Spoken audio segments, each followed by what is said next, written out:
Hello guys, welcome to my channel. আমি রিমা তোমাদের কাছে নিয়ে চলে এলাম আমার ফার্স্ট ব্লগ।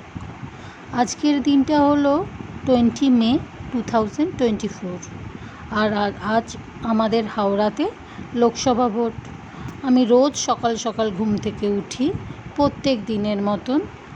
আজও সকালবেলা 4টে উঠে বাড়ির সব গেটের তালা খুলে গেটে জল দিয়ে জামা কাপড় ছেড়ে চা নিয়ে বসেছি। তারপর চা খেয়ে ঠাকুর পরিষ্কার করে চলে যাই স্নানে। স্নান সেরে সেজে গুজে যাই ঠাকুর ঘরে পুজো দিতে। ঠাকুর পুজো করতে আমার টাইম একটু বেশিই লাগে। আমি একটু লেজি, আস্তে আস্তে ধীরে ধীরে সব কাজ করি। বেশ অনেকটাই টাইম লাগে।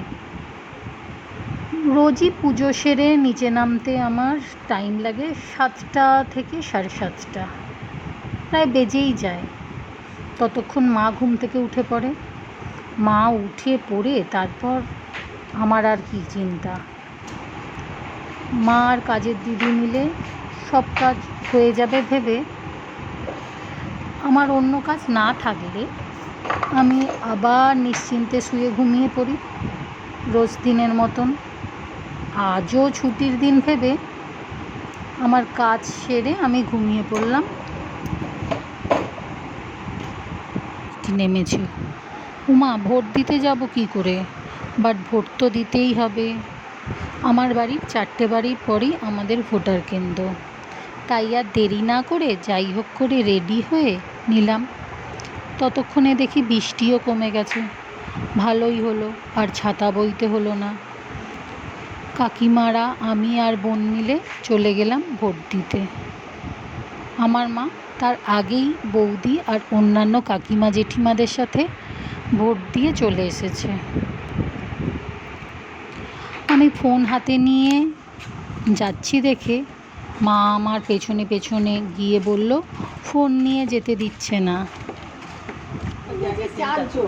মা দেখেছে না ফোন অ্যালাউ করছে না ভোটার কেন্দ্রে, তাই আবার ফোনটা মাকে দিয়ে চলে গেলাম। তাই তোমাদের দেখানো হলো না। যাই হোক, ভোটার কেন্দ্রে বৃষ্টির কারণে লাইন একদম ফাঁকা ছিল, তাই গেলাম আর এলাম।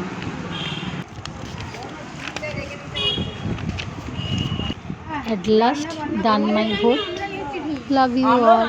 Bye bye. বাকি দুটো দোকান হয়নি,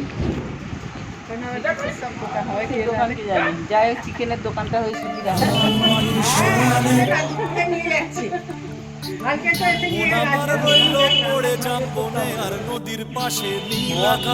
ভিডিও হচ্ছে আর আমার ফটো কোথায় চোখে দেখতে পাই না। সেখানে ধুলোয় মাখা রইল পড়ে তোর চিঠি। বীরভূমের বিটিল বল নাকি স্বাদ মিটিল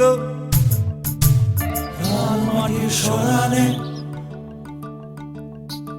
মন আমার রইল পড়ে জাম্বনে আর নদীর পাশে নীল আকাশে। সেখানে ধুলোয় মাখা রইল পড়ে তোর চিঠি। বীরভূমের বিটিল